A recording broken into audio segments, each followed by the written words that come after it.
natin unang-una sa ating Panginoon. At salamat sa maghapong ito dahil tayo po ay muli ay narito upang tayo sama-samang makinig ng kanyang salita. Ako po ay nagpapasalamat din dahil sa kahit papaano ako'y nakakasunod sa gawain ng Panginoon.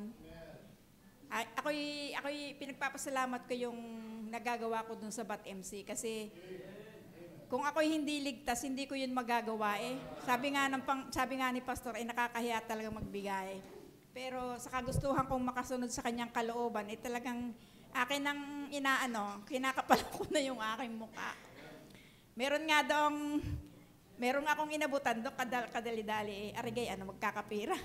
Sabi ko, higit pa sa pira pag yan ay inyong binasa at inyong iniano sa inyong puso't isipan. Sabi, gayong ga. Ay siya, sige, akin ikang babasahin, ari. Sabi ko, at yan ay talagang kayo magpakatuyag lang kako diyan sa sa ating Panginoon na hindi lang, yan kako'y panghabang buhay na kung inyong aanuhin. Kaya sabi ko, ako'y nagpapasalamat dahil dati-dati naman nga ako hindi ganong sa simbahan. Pero ngayon ako'y nagpapasalamat dahil siguro ito ang time ko na ako ay magsigasig sa Panginoon.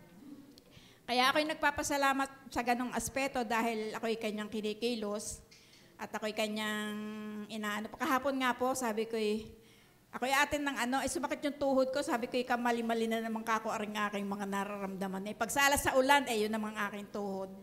Kaya sabi ko nga kay Bibi, sana bukas ako'y maka-attend at linggo-linggo.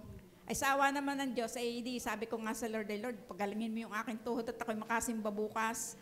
Di ako'y naandin ako'y nagpapasalamat sa aking mga anak at sa lahat na nangyayari sa aming buhay, tunay na siya lang ang dapat kong pasalamatan. Nagpasalamat din ako noong isang linggo nang ako'y binigyan pa ng Diyos na pinaabot niya ako sa garning edad. Ako'y senior na, may bawas ng aking pasahe.